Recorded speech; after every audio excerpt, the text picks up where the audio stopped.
우리에게도 잘 알려진 중국 초나라의 철학자 노자는 상창이라고 하는 스승에서 도를 배웠습니다. 그런데 그 스승이 이제 살 날이 얼마 남지 않았다는 것을 알게 된 이 노자는 그에게 가서 마지막 한 가지의 가르침을 달라고 요청을 합니다. 그러자 스승 상창은 잠시 동안 노자의 얼굴을 쳐다보더니 자신의 입을 크게 벌려서 보여주고는 그에게 질문을 합니다. 내 입안에 혀가 있더냐? 네, 있습니다. 그러면 이도 있더냐? 하나도 없습니다. 그러자 스승상창은 노자를 바라보면서 조용히 말합니다. 이제 알겠느냐? 그러자 제자 노자는 큰 깨달음을 얻었다는 듯이 감복해 하면서 네 스승님 잘 알았습니다. 감사합니다 하면서 그 방을 물러 나오는 것이었습니다. 그러자 스승 상창은 돌아 누우면서 마지막 말을 남깁니다. 천하의 말을 다 하였으니 이제 더 이상 할 말이 없구나. 이야기는 여기서 이렇게 끝을 맺고 있습니다.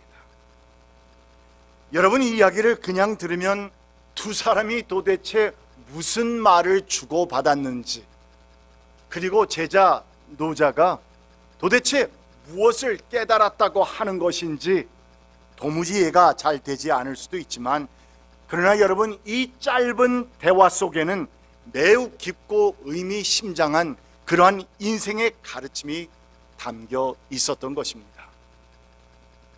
그러니까 이처럼 딱딱하고 강한 것은 오히려 강한 것 같지만 먼저 없어지고 사라져 버리게 되지만, 반면에 혀처럼 약하고 부드러운 것은 오래오래 살아남는다는 것인데, 마찬가지로 힘과 권력과 무력같이 사람에게 상처 주고 아프게 하고 피를 내게 하는 그 같은 강하고 굳고 날카로운 것들은 결국 다 먼저 부서지고 사라지고 없어져 버리게 되지만, 그러나 반면에 부드러운 혀처럼 온유한 사람은 오래오래 남게 된다고 하는 매우 중요하고도 정말 역설적인 인생의 진리를 노자는 스승과의 짧은 대화를 통해서 깊이 깨달았던 것입니다. 온유한 사람은 복이 있다. 그들은 무엇을? 땅을 차지할 것이다. Is that true? 온유한 사람은 복이 있다. 그들이 땅을 차지할 것이다. 무섭고 강하고 싸나운 사람은 복이 있다. 오히려 그들이 땅을 차지할 것이다 라고 말하는 것이 옳은 것 아닙니까? 팔복 설교의 세 번째 말씀에서 예수님께서는 그런데 이 세상에 힘세고 강한 자가 아니라 온유한 사람이 이 땅에서 땅을 차지하게 될 것이라고 하는 정말 이 파라독스의 진리를 선포하고 계십니다. 그런데 여기서 우리는 잠시 생각을 머뭇하게 되면서 우리의 마음이 엇갈린 감정으로 이렇게 저렇게 교차하고 있음을 부인할 수 없습니다. 우리가 살고 있는 이 세상에서 우리가 경험하는 바에 의하면은, 그러면 분명 더 강하고 더 매몰차고 더 차갑고 또한 더 사나운 사람이 늘 보면 승리하고 잘되고 올라가고 모든 것을 다 차지하는 것처럼 보여지는데, 그리고 반면에 온유하고 겸손하고 착한 사람은 늘 그 사람들의 밥 아닙니까? 당하는 것처럼 보일 뿐만 아니라 이렇게 저렇게 모든 것을 다 잃어버리는 것 같이 보이는데 자신의 소유한 것까지도 다 빼앗긴다는 것이 오늘날의 현실인 것 같은데, 그렇다면 여러분, 예수님께서 온유한 사람이 땅을 차지할 것이다 라고 하신 이 말씀은 예수님 당시에는 어느 정도 통하는 말이었는지는 모르겠지만 오늘날 여러분과 제가 살아가는 이 살벌한 세상에서는 It does not match. It does not fit. 뭔가 어울리지 않는, 뭔가 맞지 않는 것 같은 그런 감정이 드는 것이 사실인 것입니다. 더군다나 여러분, 이 온유라고 하는 말 자체가 또 그렇죠. 물론 착하고 순하다는 그런 좋은 의미도 담겨 있기는 하지만, 그러나 그와 함께 오늘날에는 우유부단함이나 비굴함, 또는 착하지만 무능하다라고 하는 그런 의미도 담겨 있는 것이 사실이기에 오늘날 사람들은 이 온유하다라는 말을 듣고 싶어 한다? I don't know. 당신은 참 온유합니다 라는 말을 듣고 싶어 하는지, 아니면 그것을 오히려 욕으로 들을지 우리는 잘 모르겠다는 말입니다.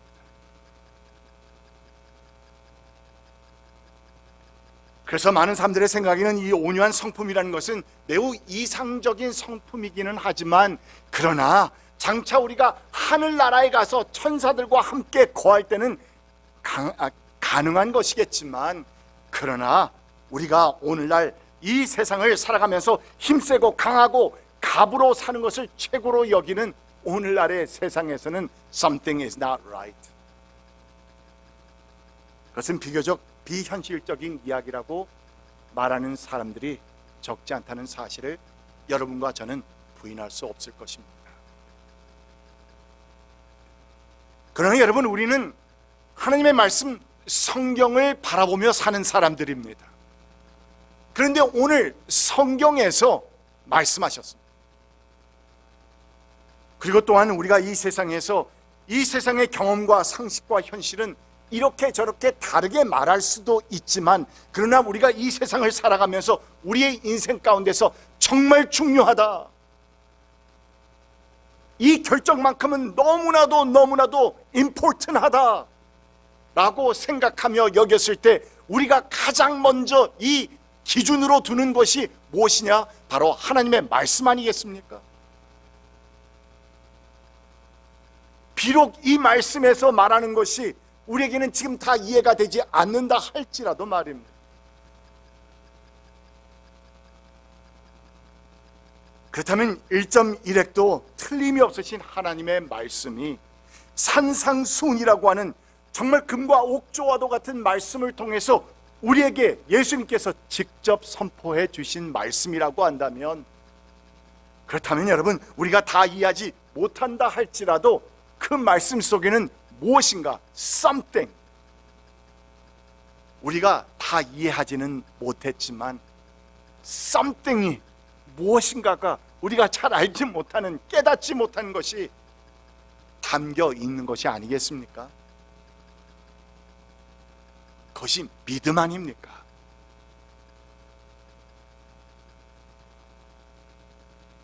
아닌 게 아니라 우리가 이 온유란 말을 좀 더 살펴보면은 오늘 세상에서 말하고 있는 온유함과 성경에서 말씀하고 있는 온유함에는 엄청난 괴리가 있음을 발견합니다. Those two are different, completely different. 완전히 다른 생각과 다른 자세일 수도 있다는 말입니다. 온유란 말을 우리가 한자로 그대로 풀어보면은 온유, 따뜻할 온자에 무슨 유자? 네? 부드러울 유 같아요. 부드러울 유. 유장로님, 유권사님, 부드러울 유인가요? 네, 성도가 되고 난 다음에 갑자기 한자도 바뀌었죠. 여러분, 이렇게 따뜻할 온자와 부드러울 이유, 그래서 온유란 말은 세상에서 말할 때 따뜻하고 부드럽다는 뜻으로 사용되고 있지만, 여러분, 성경에서 말하고 있는 이 온유라는 것은 그냥 부드럽고 따뜻하다, 이것을 넘어섭니다. 초월합니다. 무엇이냐면 그 주포인트는 파워입니다. 힘입니다. 그 속에 내재되어 있는 엄청난 힘이 있는데, 그 힘이 잘 조절되어서, 잘 컨트롤되어서, 그래서 그것이 밖으로 나올 때는 정말 아름답게, 순하게, 또한 조절된 것으로 나타나는, 인격적으로 나타나는 그 덕성을 가리켜서 성경은 온유라 말한다는 것입니다. 자, 그렇다면 우리가 여기서 성경적인 온유에 대해서 올바른 이해를 가지기 위해서는 우리가 보편적으로 잘못 알고 있고 또한 쉬 오해하고 있는 그런 생각들을 먼저 정리해 볼 필요가 있습니다. 두 가지가 있습니다. 먼저 온유. 온유라고 하는 것은 타고난 천성이 아니라는 말입니다. 성경에서 말하는 온유라는 것은 저 사람은 타고나면서부터 참 착한 사람이야, 선한 사람이야, 이런 것이 아니라는 말이에요. 여러분, 근데 참 재미있는 것은 이 천성적으로 착하고 부드럽다고 하는 사람이 오히려 반대로 하나님 앞에서는 정말 싸납고, 그리고 정말 뭐라고 말할까요? 포악해지는 그러한 모습을 본 적이 있습니까? 저는 본 적이 있습니다. 많이 있습니다. 우리가 신방을 가거나 또는 제가 이 전도 폭발이라고 하는 이런 프로그램을 통해서 한 번도 본 적이 없는 사람들의 집을 노크하고 그 집에 가서 복음을 전합니다. 이런저런 얘기를 하면서 복음을 전하는데, 너무나도 이 사람들이, 그 만난 주인 그 부부가 사람들이 참 온순하고 좋아요. 그런데 예수라는 말이 나오고 하나님이라고 하는 말이 나올 때 그 사람들이 얼마나 달라지는지, 바뀌어 버리는지, 그런 모습들을 목격한 것이 한두 번이 아니라는 것입니다. 여러분, 이렇게 하나님에 대해서 결사코 반대하고 또한 온유한 모습을 보이지 못하는 사람은 성경에서 온유하다라고 말하지 않는다는 사실. 둘째로, 성경에서 말하는 온유는 무기력함을 말하는 것이 아닙니다. 그러니까 논쟁하고 문제 만드는 것이 싫어서, 나는 그런 것에 휘말리는 것이 싫어서, 또는 불화가 싫고 화평을 유지하고 싶다는 그 마음에 아무런 분별함 없이 내가 생각하고 우리의 기준이 되시는 하나님의 말씀에 빗대어 보지도 아니하고 분별함 없이 무조건 타협하고 오케이 그냥 괜찮다 하거나 또는 자기 의견을 무조건 포기하는 것은 성경에서 말하고 있는 온유함이 아니라는 것입니다. 그렇다면 예수님께서 팔복에서 말씀하고 있는 온유한 사람이란 과연 어떠한 것일까? 여기서 가장 중요한 사실 한 가지는, 성경의 온유함이라고 하는 것은 좀 전에도 말한 것처럼 천성적으로 타고나는 것이 아니라 우리가 하나님 안에서 그리스도 예수를 믿어서 하나님의 자녀가 되는 그 순간에 하나님께서 하나님의 자녀들에게 허락하시는 아주 독특한 성품이라는 것입니다. 그래서 이것은 예수의 성품입니다. 성도의 성품이어야 합니다. 그래서 예수를 닮아간다라고 하는 것은 바로 이 같은 예수님의 성품을 우리가 점차적으로 닮아감을 말합니다. 비록 지금은 연약하지만, 비록 지금은 아직 그 모든 예수님의 성품을 내 성품으로 만들지 못했지만, 그러나 그리스도의 장성한 분량에 이르기까지, 그날이 올 때까지 우리는 이 세상에서 성화되어 가는 겁니다. 그래서 성경에서 말하는 온유한 사람이란 무엇보다도 하나님을 높이는 것이 가장 우선이고요. 그리고 주위에 있는 사람을 대할 때에도 하나님을 대하듯이 하나님의 성품으로 그들을 대하는 것, 그런 겸손한 마음과 태도를 갖춘 사람을 가리켜서 말합니다. 우리가 이 온유에 대해서 좀 더 잘 이해하기 위해서는 예수님 당시에 이 단어가 쓰였던 그 용도를 한번 살펴보면 도움이 됩니다. 먼저 왕을 배반해서 역모를 일으킨 자들에게 마땅히 그들을 처벌할 수 있는 모든 이유와 힘과 권능이 다 있음에도 불구하고 그 왕이 그들에게 용서와 친절을 베풀 때에 사람들은 그를 가리켜서 온유한 왕이다 라고 불렀다는 것입니다. 그리고 두 번째는 어떤 환자가 고열이 있습니다. 열이 높아요.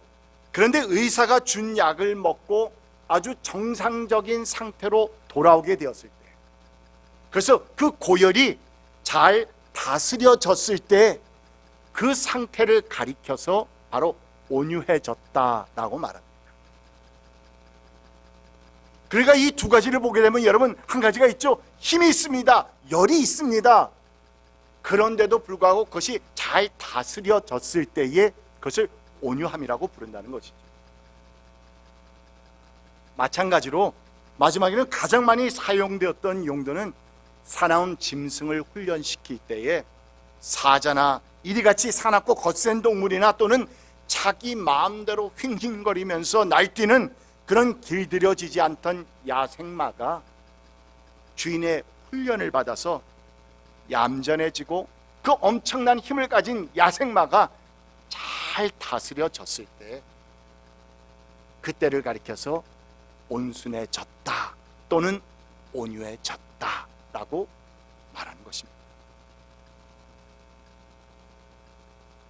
그래서 우리가 이 온유라는 말은 결코 힘이 없는 어떤 유약하고 연약한 사람을 가리켜서 말하는 것이 아니라 오히려 엄청난 힘과 권세와 능과 지위와 모든 것을 다 갖추고 있음에도 불구하고 그 힘이 잘 조절되고 잘 다스려져서 유익한 목적을 위해 사용되도록 훈련된 인격을 가리켜서 말할 때 참으로 온유한 사람이다 부르는 것입니다.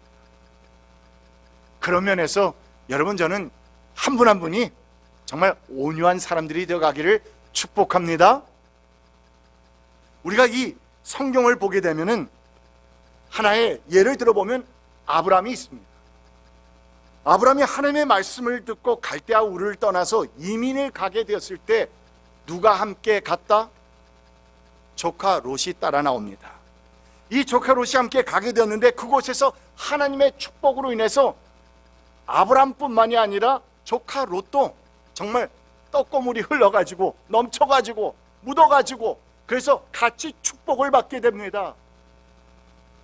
온갖 짐승과 양과 목자들이 늘어나게 되어서 서로 분쟁이 일어나게 되고 또한 그래서 생각하기를 서로 분가해서 살기로 결정하고는 땅을 나누게 되었던 그 이야기 여러분 기억하시죠? 그런데 여기서 사실 아브라함은 조카 롯보다는 어른이었죠. 또한 모든 기득권을 쥐고 있었던 하나님의 사랑받는 종 아니었습니까? 이 모든 축복이 아브라함 때문에 롯도 함께 받은 겁니다. 그래서 아브라함은 마땅히 자신이 먼저 선택할 수 있는 그 자리에 있었음에도 불구하고 아브라함은 어떻게 합니까? 조카 롯에게 먼저 택하라고 그 선택권을 주었다는 것인데 그 유명한 내용이 바로 창세기 13장에 담겨 있습니다. 아브라함이 롯에게 말하였다. 너와 나 사이에 그리고 너의 목자들과 나의 목자들 사이에 어떤 다툼도 있어서는 안 된다. 우리는 한 핏줄이 아니냐?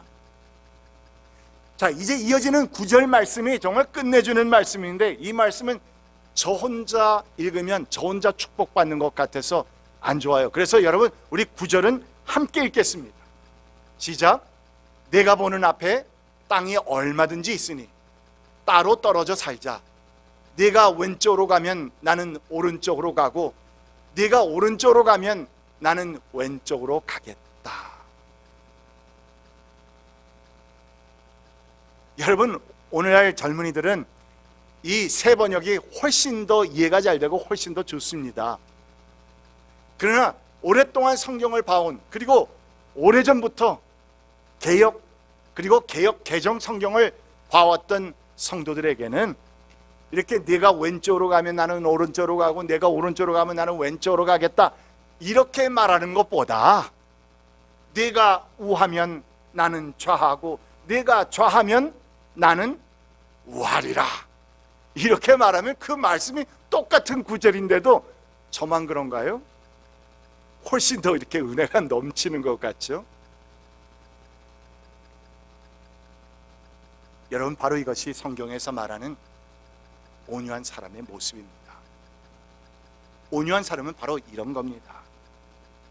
아브라함처럼 자신에게 분명 선택할 수 있는 힘과 기득권이 있었음에도 불구하고 그 힘을 자기 마음대로 사용하지 않고 기도하는 마음과 자세로서 하나님의 뜻을 분별하면서 양보할 수 있는 사람, 바로 이런 사람을 가리켜서 성경은 온유한 사람이다 라고 말합니다. 그래서 하나님께서는 민수기 말씀에서 모세에 대해서 글쎄 이렇게 말씀하셨어요. 모세로 말하자면 땅 위에 사는 모든 사람 가운데서 가장 어떤 사람? 겸손한 사람이다. 여러분, 이 겸손한 사람이라고 한 것이 이렇게 번역을 했잖아요. 그런데 그 똑같은 원어를 개역 개정에서는 어떻게 번역했나 우리 한번 볼까요? 3절 말씀 같이 읽습니다. 이 사람 모세는 온유함이 지면의 모든 사람보다 더하더라. 할렐루야. 온유함입니다. 이 사람 모세는 온유함이 지면에 있는 그 모든 사람들보다도 더하더라.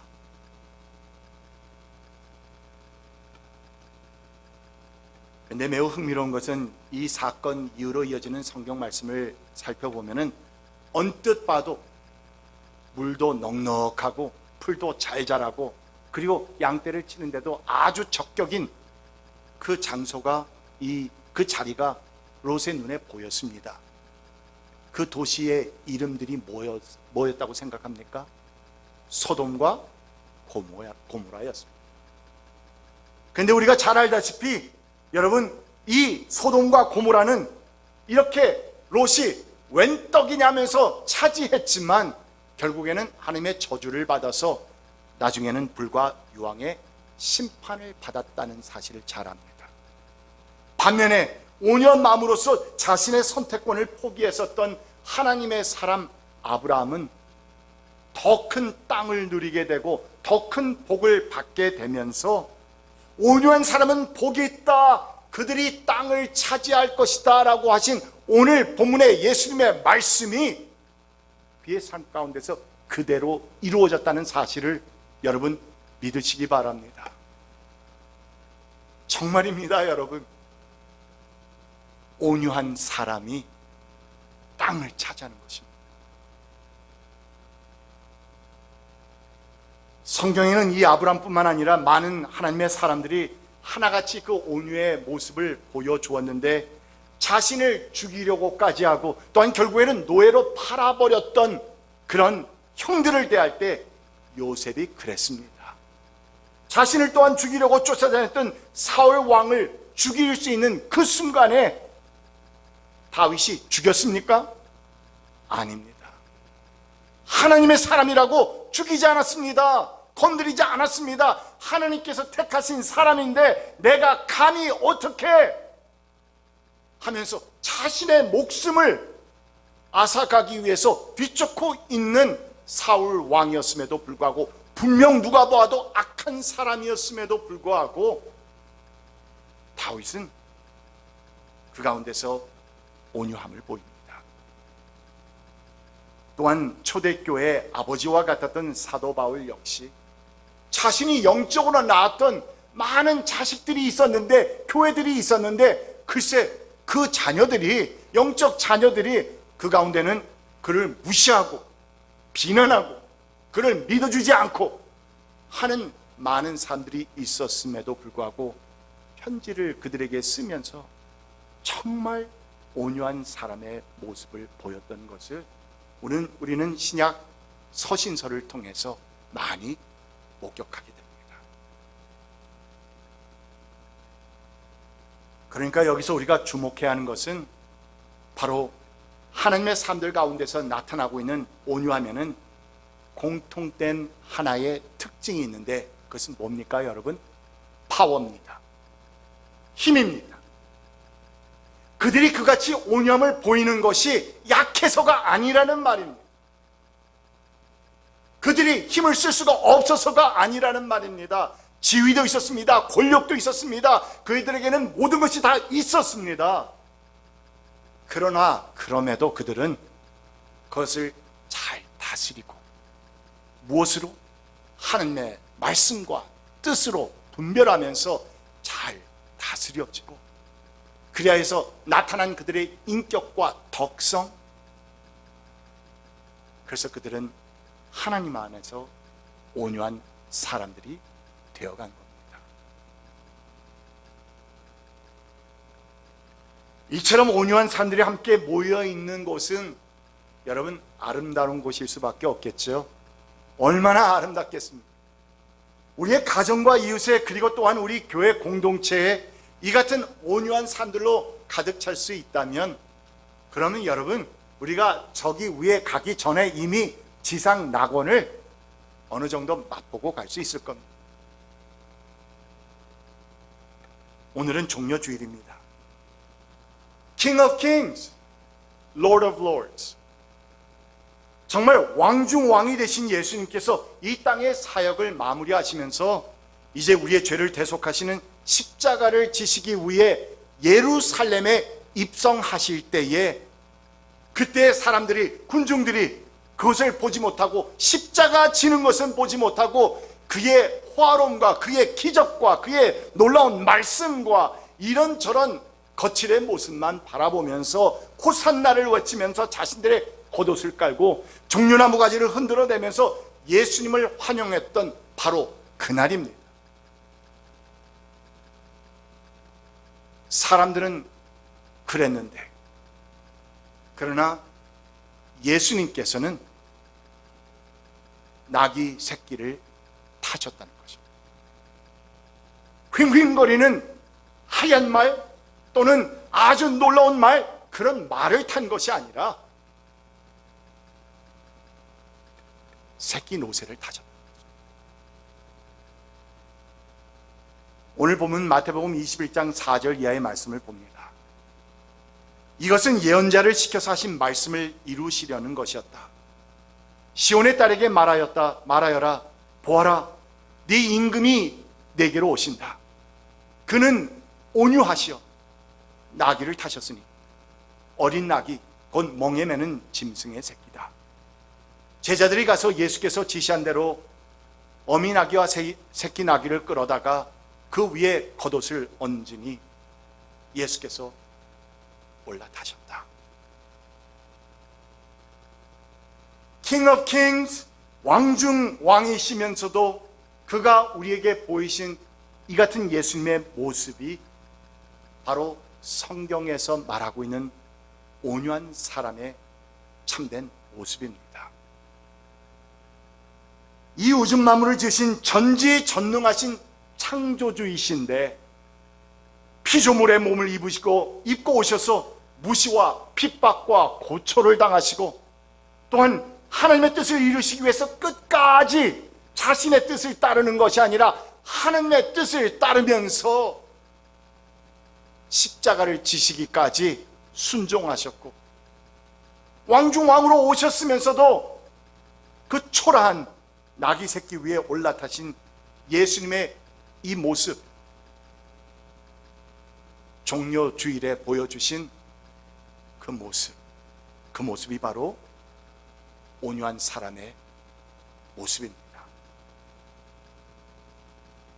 그렇다면 여러분, 종려주일을 맞이하는 성도가 그 마음속에 갖추어야 할 한 가지의 덕성이 있다면 그것은 바로 온유함입니다. 온유함입니다. 무엇보다도 예수의 이 같은 온유한 성품을 닮아가면서 이 세상에서나 또한 저 영원한 하늘나라에서 여러분 땅을 차지하시는 큰 은혜와 축복이 따르기를 주님의 이름으로 축원드립니다. 기도합시다. 귀하신 주 하나님 감사합니다. 온유한 사람이 오히려 땅을 기업으로 받겠다고 하시는 우리 주님의 말씀을 마음에 새깁니다. 주 하나님, 이번 한 주간 고난 주간을 지나며 주님께서 이 종려주일에 보여주신 이 온유한 사람의 모습을 우리 또한 깊이 묵상하며 닮아가는 우리 될 수 있도록 인도하여 주시옵소서. 예수님의 이름으로 간절히 기도드립니다. 아멘.